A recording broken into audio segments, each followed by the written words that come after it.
초등학교 아이들에게 선생님께서 문제를 하나 냈습니다. 술에 취해서 고래고래 고함을 치고 혹은 큰 소리로 노래를 부르는 것을 네 글자로 뭐라고 하느냐 그랬습니다. 뭘까요? 답이 제각각이었습니다. 좀 고상하게 대답하는 학생들은 고음 불가 그랬고, 또 어떤 학생들은 이럴 수가, 또 어떤 학생은 좀 더 과격하게 얘기합니다. 미친 건가? 그런데 하나의 답에 교실 전체가 웃음바다가 되었습니다. 아빠인가?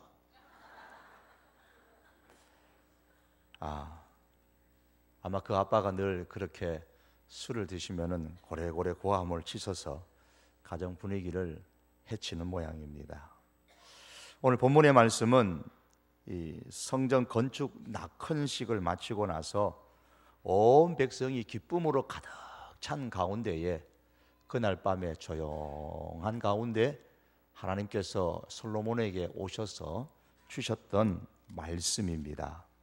그런데 이 말씀을 보시면 낮에 있었던 그 큰 즐거움, 기쁨, 웃음, 이런 분위기를 완전히 잡아먹는 아주 썰렁한 삶의 고통에 관한 말씀을 주셨습니다. 하나님께서는 우리의 삶에 고통을 주실 경우가 많이 있습니다. 오늘 보면 13절에 하나님이 솔로몬에게 주셨던 말씀은 이런 내용입니다. 내가 하늘을 닫고 비를 내리지 아니하거나 혹 메뚜기들에게 토산을 먹게 하거나 전염병이 내 백성 가운데 유행하게 할 때에 그랬습니다. 하나님께서 하늘을 닫으시고 비를 내리지 않는 그런 일을 주실 경우가 있다는 말씀입니다. 수고한 만큼 거둬들이지 못하고 사고나 재난을 통해서 소득을 잃어버릴 경우가 있다고 하셨습니다. 질병으로 고통을 겪는 경우가 있다고 하셨습니다.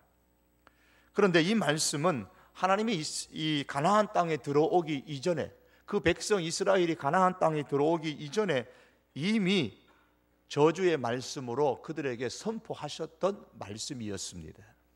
신명기 28장 20절에서 그 이하의 말씀에 보시면은 전염병, 폐병, 학질, 한재, 풍재, 메뚜기 재앙, 자연 재앙, 전쟁, 가정 파괴, 국가가 멸망하고 포로로 붙잡혀가고 입에 담기 거북하고 듣기에도 소름 끼치는 그 저주의 말씀들을 하나님께서 그 백성들에게 많이 하시면서 너희가 앞으로 이런 일을 당할 것이다 라고 저주의 말씀을 하셨어요. 왜 하나님께서는 이 고통의 삶에 대한 말씀, 저주의 말씀을 성경에 기록하셨을까요? 어느 선생님이 얘기합니다. 내일까지 숙제해 오지 않으면 내일 운동장 30바퀴 뛸 거다. 그런데 그 다음날 학생들이 많이 숙제를 해오지 않았습니다. 선생님은 학생들을 데리고 운동장으로 데리고 가서 그리고 운동장 30바퀴를 뛰게 했습니다. 운동장을 뛰는 학생들 가운데에 왜 자기들이 운동장 30바퀴를 뛰어야 하는지를 모르는 학생이 있을까요? 아마 한 사람도 없을 겁니다. 왜 다 알까요? 어제 선생님께서 숙제 해오지 않으면 운동장 30바퀴를 뛴다는 무시무시한 말씀을 이미 해주셨기 때문입니다. 그 말씀을 기억하기 때문에 학생들은 자기들이 왜 지금 운동장을 그렇게 힘겹게 30바퀴를 뛰어야 되는지를 압니다. 그럼 선생님께서 숙제를 내준 목적은 학생들로 하여금 운동장 30바퀴를 뛰게 하는 것일까요? 물론 아니죠. 숙제를 해오게 해서 학생들의 실력을 향상시키기 위해서 그 말씀을 하신 겁니다. 혹 숙제를 해오지 않아서 운동장 30바퀴를 뛰고 난 후에라도 운동장 30바퀴를 뛴다는 것이 얼마나 힘든다는 것을 깨닫고서 그 다음부터는 숙제를 다 해와서, 그래서 그들의 실력을 향상시키려는 것이 선생님께서 학생들에게 그 무시무시한 말씀을 하셨던 목적이었습니다. 하나님께서 이스라엘 백성들에게 고통의 삶에 대한 그 저주에 관한 말씀을 선포하신 이유도 그와 같습니다. 신명기 30장 1절에 그 2절의 말씀에 보시면은 내 하나님 여호와로부터 쫓겨간 모든 나라 가운데서 이 일이 마음에 기억이 나거든. 이 일이 마음에 기억나거든. 왜 우리가 이렇게 나라가 멸망해가지고 이 바벨론까지 포로로 잡혀왔을까? 왜 이렇게 우리가 질병에 걸리고 왜 이렇게 우리의 땅이 황폐하게 되었을까? 그때에 그때 하나님께서 그런 말씀을 하셨지, 이런 기억이 나거든. 하나님을 원망하고 불평할 것이 아니라 하나님께로 돌아와. 이 일이 마음에 기억이 나거든. 너와 내 자손이 내 하나님 여호와께로 돌아오라, 그렇게 말씀하셨습니다. 우리가 가나안 땅에 살지 못하고 침략을 받아 나라가 망하고 바벨론의 포로로 잡혀온 원인은 바로 우리가 하나님의 말씀에 순종하지 않았기 때문이다. 자, 이 사실을 기억하고 다시 이제 우리는 하나님께로 돌아가자. 그래서 하나님의 말씀에 청종하자. 이를 위해서 하나님께서 저주의 말씀을 주셨더라고 말씀하고 있습니다. 학생들로 하여금 운동장 30바퀴 돌게 하는 것이 목적이 아니고 그들의 실력을 향상시키는 것이 목적이었던 그 선생님의 말씀처럼, 이스라엘 사람들로 하여금 질병이나 흉년이나 혹은 나라가 망하고 바벨론의 포로가 되게 하는 그것이 목적이 아니라 그들의 신앙의 실력을 향상시키는 것, 그들의 신앙의 수준을 높이는 것이 바로 저주의 말씀, 삶의 고통의 말씀을 주셨던 하나님의 목적이었습니다. 하나님께서 삶의 고통에 관한 말씀, 저주에 관한 말씀을 기록하게 하신 또 하나의 이유가 있습니다. 그것은 사람들에게 말씀이 없는 것 자체가 가장 큰 저주인 것을 깨닫도록 하기 위한 것입니다. 하나님께서는 신명기 28장 1절 이하의 말씀 보면 말씀에 복을 넣어 주셨습니다. 그래서 말씀이 있는 곳에는 항상 하나님의 복이 따라가도록 만들어 놓으셨습니다. 따라서 말씀이 없는 곳에는 복이 없는 것입니다. 말씀이 없다는 것 자체가 가장 큰 저주입니다. 오늘날로 말하면 말씀을 완성하신 예수님, 그분이 없으면은 그것은 어떤 환경이 잘 되더라도 그것은 저주요.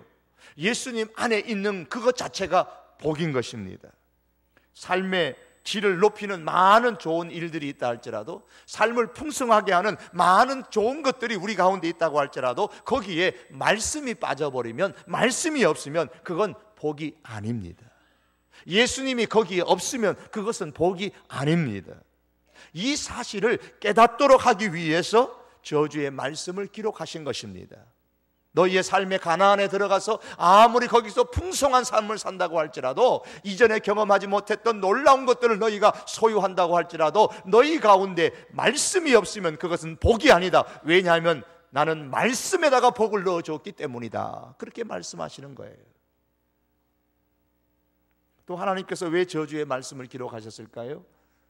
또 하나는, 그 이유는 인간 존재의 실상을 깨닫도록 하기 위한 것입니다. 인간이라는 존재가 어떤 존재인가라는 것을 알도록 하기 위한 겁니다. 인간이 어떤 존재입니까? 나는 하나님의 저주를 받아야 마땅한 존재입니다. 하나님의 죄사함의 은혜가 있어야만 살 수 있는 존재입니다. 이 사실을 깨닫도록 하기 위한 것입니다. 이 사실을 깨닫고 하나님의 은총을 사모하도록 하기 위해서 하나님께서는 그 백성들에게, 오늘 솔로몬에게도 마찬가지로 그 가나안 땅에 오기 이전부터 하나님께서는 그 백성들에게 저주의 말씀을 주셨던 것입니다. 하나님의 저주로 인해서 삶이 고통스러울 때 너희가 하나님의 은총을 사모하라는 것입니다. 자신이 어떤 존재인가를 깨닫고 하나님의 은혜가 필요한 사람인 것을 깨닫고 하나님의 은혜를 사모하는 인생이 되라고 하나님께서 그들의 삶 속에 이 저주의 선포의 말씀을 주셨던 겁니다. 그런데 오늘 말씀에 보면은 하나님의 은총을 사모하는 데에는 단계가 있습니다. 14절의 말씀입니다. 내 이름으로 일컫는 내 백성이 그들의 악한 길에서 떠나. 악한 길에서 떠나는 것이 하나님의 은총을 사모하는 첫 번째 단계입니다. 우리가 참으로 하나님의 은총을 사모하기를 원한다면, 실제로 내가 하나님의 은혜를 사모하면 먼저 이 악한 길에서 떠나야 됩니다. 역사서에서 악한 길이라는 말은 우상숭배와 관련이 있습니다. 열왕기상 16장 30절 이하의 말씀에 보시면 이런 말씀이 나옵니다. 오므리의 아들 아합이 그 전에 모든 사람들보다 여호와 보시기에 악을 더욱 행했다 그러고, 그 다음에 말씀에 바알을 섬겨 숭배하고 바알의 사당 속에 바알을 위하여 단을 쌓고 아세라 목상을 만들었다고 기록하고 있습니다. 유다 왕들의 악한 행적들을 기록하면서 하나님께서는 그들이 바알 우상을 섬겼다고 말씀합니다. 악을 행하는 것과 우상을 섬기는 것을 같은 맥락 속에서 말씀하고 있습니다. 그러므로 악한 길에서 떠난다는 이 말씀은 우상을 버리는 것을 의미합니다. 성경은 우상에 대해서 말씀하기를 이사야 41장 23절과 4절에 보시면은 우상은 아무것도 아니며 너희는 아무것도 아니며 우상은 아무것도 아니며 우상의 일은 허망하고 우상을 택하는 사람은 가증하다, 그렇게 표현을 하셨습니다.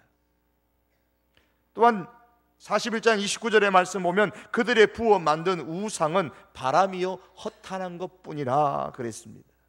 우상은 바람이요 허탄한 것뿐이라.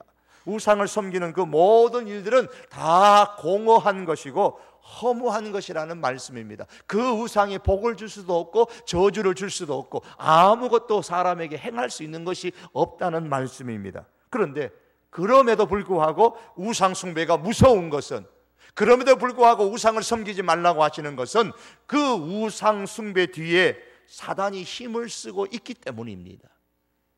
사단은 사람에게 우상이라는 것을 섬기게 함으로써 사람의 그 내면이 하나님께 저항하도록 만들고 하나님을 거부하도록 만듭니다. 이 진실을 하나님께서는 아시기 때문에 십계명의 제1계명으로 나 외에 다른 신을 내게 두지 말라고 말씀하신 것입니다.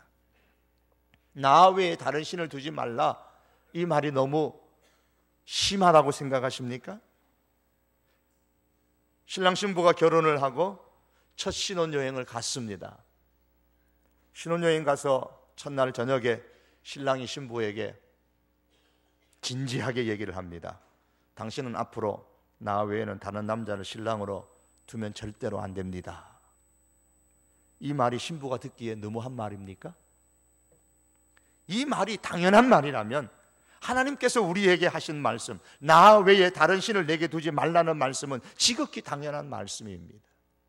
하나님께서 이스라엘 백성을 시내산까지 인도하고 난 다음에 그 백성들과 피로 언약을 약속을 했습니다. 자, 이제 나를 너희의 하나님으로 섬기겠느냐? 예, 섬기겠습니다. 그러면 나는 너희 하나님이 될 것이다. 너희는 나의 백성이 되고 나는 너의 하나님이 될 것이다. 자, 이것을 이렇게 약속을 하겠느냐? 약속하겠습니다. 어떻게 약속하겠느냐? 피로서 약속합니다. 피를 뿌려서 약속을 했어요. 그런 다음에 하나님이 하신 말씀이 이것입니다. 그렇다면 이제부터는 나 외에 다른 신을 너희 앞에 두지 말아라. 이것이 어찌 너무한 말일까요? 결코 너무하신 말씀이 아닙니다. 지극히 당연한 말씀입니다. 신랑을 두고서 다른 신랑을 둔다거나 신부를 두고서 다른 신부를 두는 것이 악을 행하는 것이라면 하나님을 두고서 다른 신을 섬기는 것 역시 악을 행하는 것입니다. 그래서 성경은 악을 행하는 것과 우상을 숭배하는 것을 동일한 맥락 속에서 말씀하고 있는 것입니다. 이런 악에서 떠나는 것이 하나님의 은총을 사모하는 사람의 첫 번째 단계인 것입니다. 사랑하는 성도 여러분, 사람에게는 누구에게나 신이 있습니다.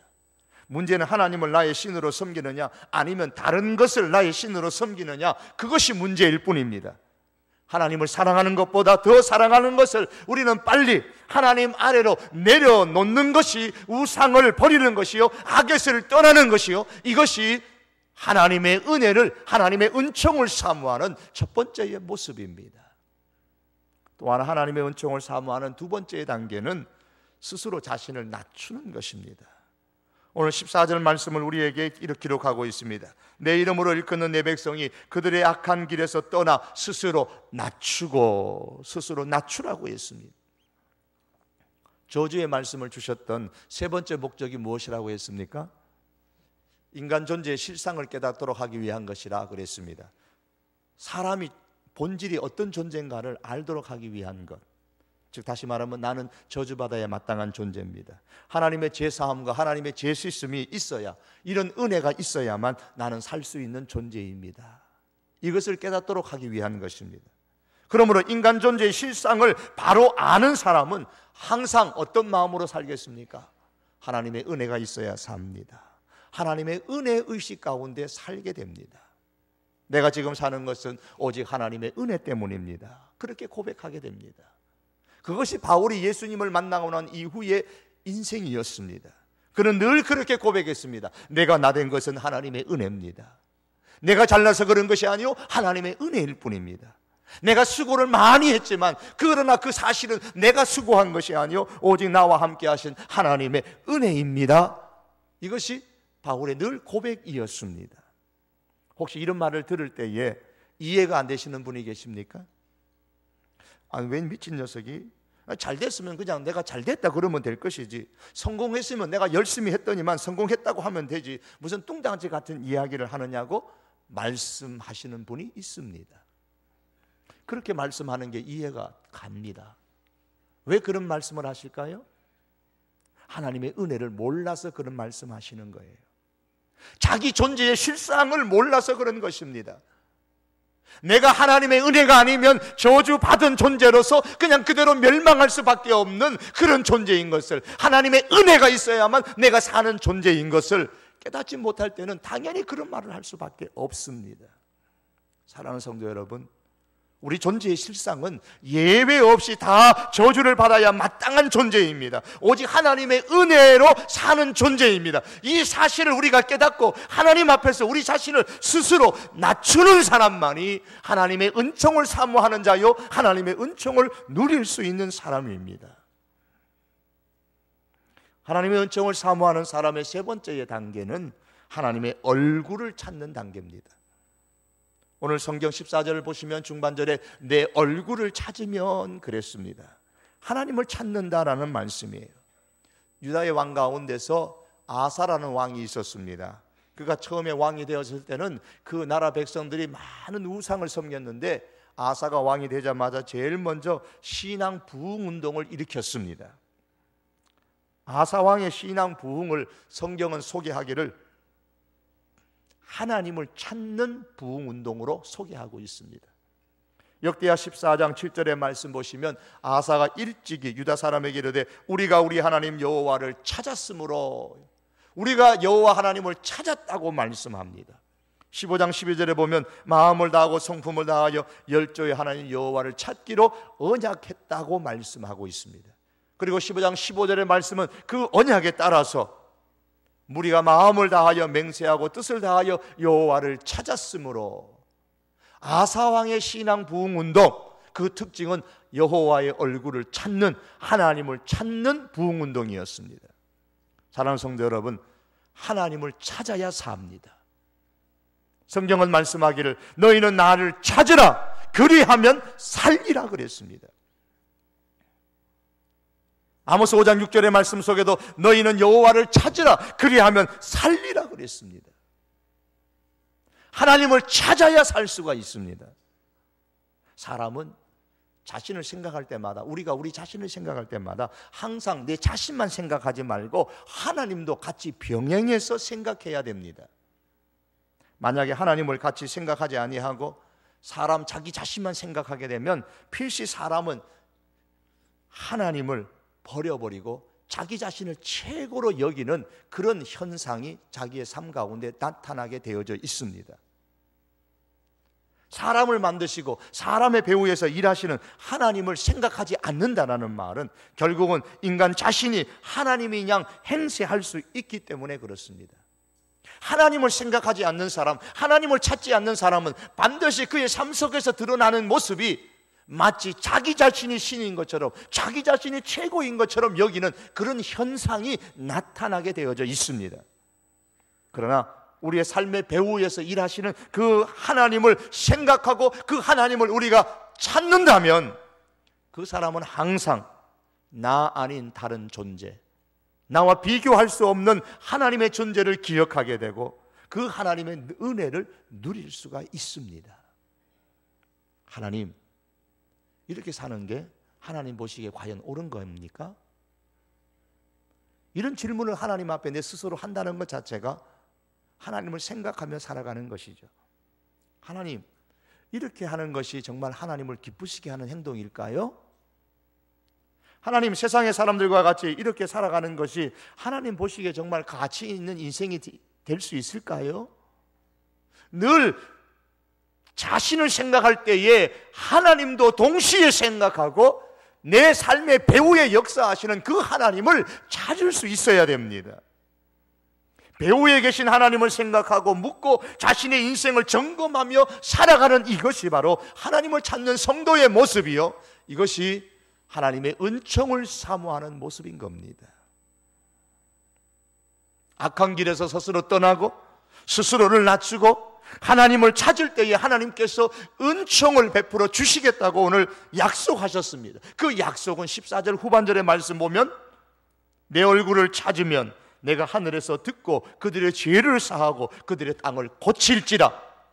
땅을 고쳐줄 것이고 너의 영혼의 문제를 고쳐줄 것이고 너의 영의 문제를 고쳐줄 것이고 땅을 고쳐주는 삶의 문제를 하나님께서 회복시켜 줄 것이라고 약속하셨습니다. 이 14절 하반절의 말씀을 14절의 말씀을 묵상하면 하나님께서 지금 용서를 해 주시려고, 하나님께서 우리의 삶을 회복시켜 주시려고 준비를 다 해놓으시고 애타게 지금 하나님의 얼굴을 찾기만을 기다리고 계시는 그런 모습이 떠오릅니다. 빨리 지금 너희가 악한 길에서 떠나서 스스로 너희 자신을 낮추고 내 얼굴을 찾으라.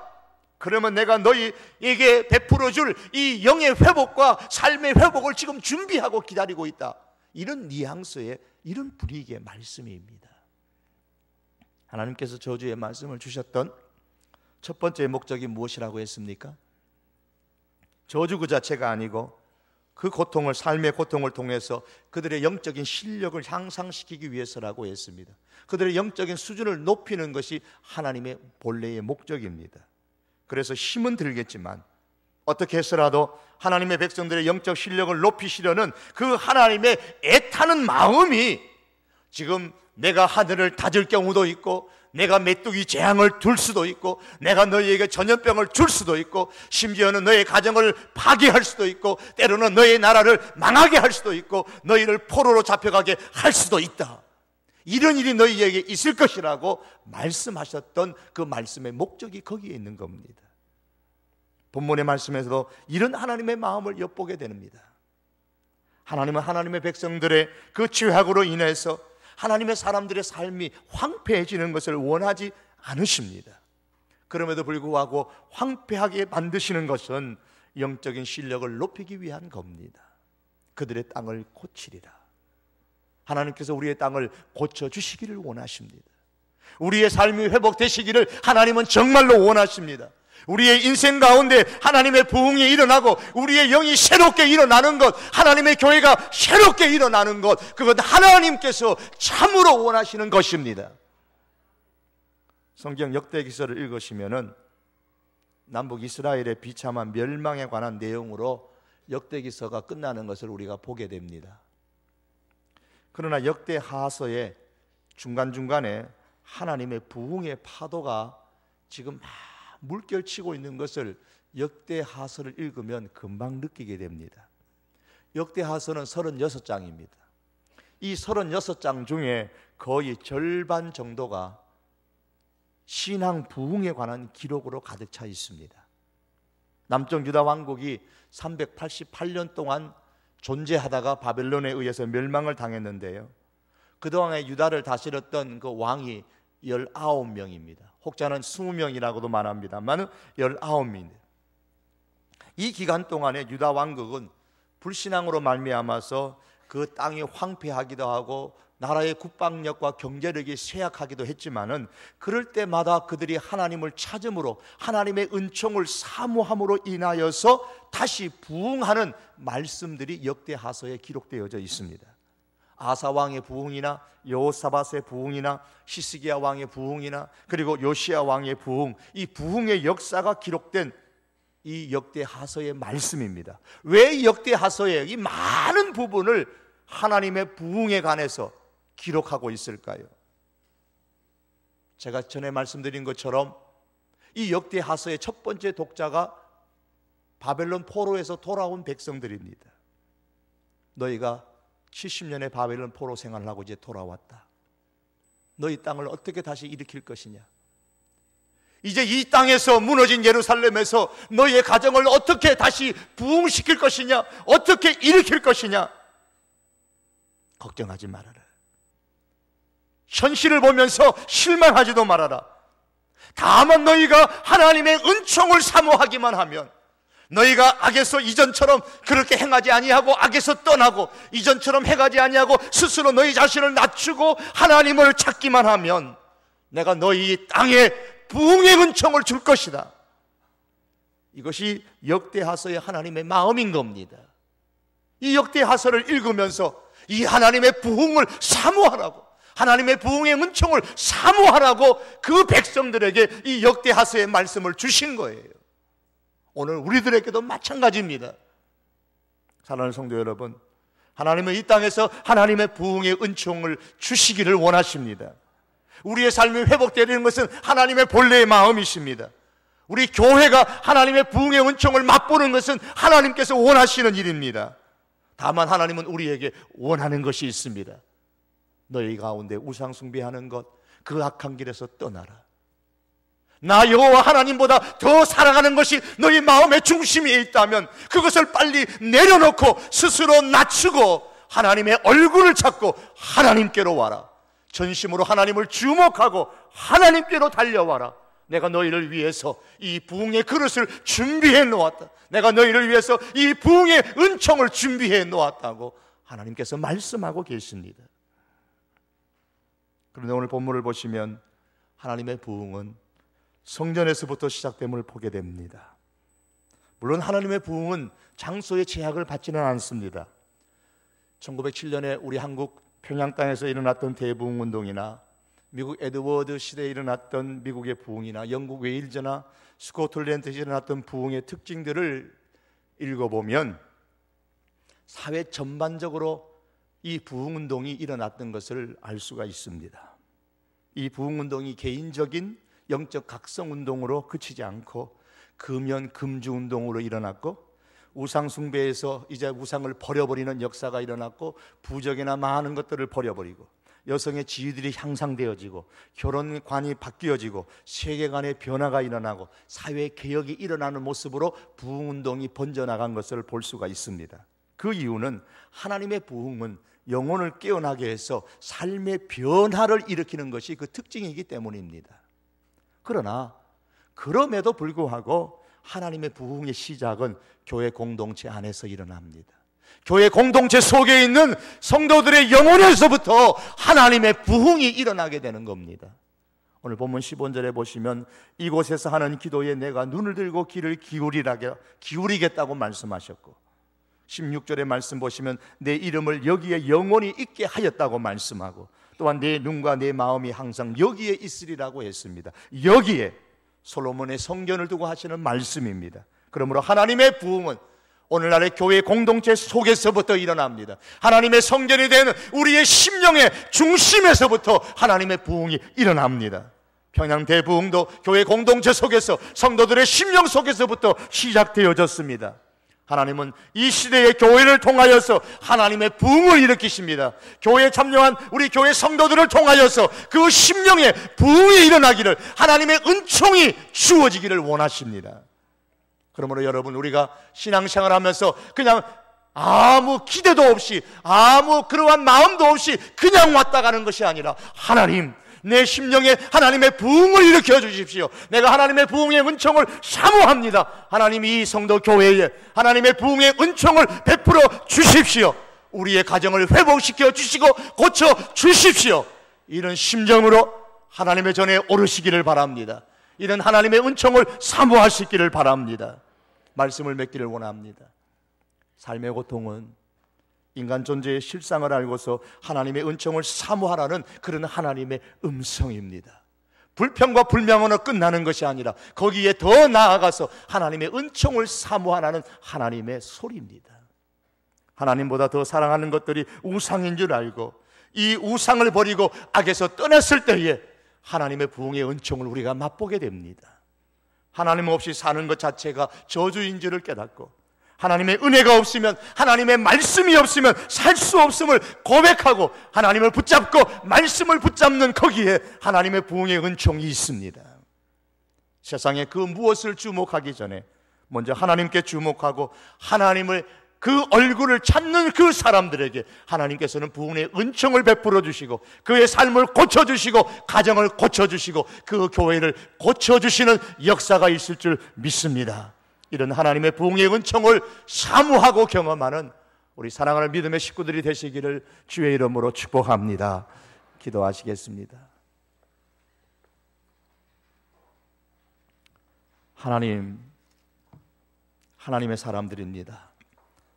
악에서 떠나 스스로 우리 자신을 낮추고 하나님을 찾으면 하늘이 닫힐지라도, 재앙이 일어날지라도, 질병이 전염병이 번질지라도 하나님께서는 이 땅을 다시 고치시고 회복시키시고 우리의 죄사함을 주셔서 영을 회복시키신다고 말씀하셨나이다. 하나님, 이 하나님의 부흥의 은총을 우리가 사모하기를 원합니다. 날마다 주의 전에 올라올 때마다 사모하게 하시고, 날마다 눈을 뜰 때마다 사모하게 하시고, 날마다 잠자리에 들 때도 이 하나님의 부흥을 사모하고 이 하나님의 은총을 사모하며 경험하는 우리 사랑하는 모든 성도들 되게 하여 주시옵소서. 예수님의 이름으로 기도하옵나이다. 아멘.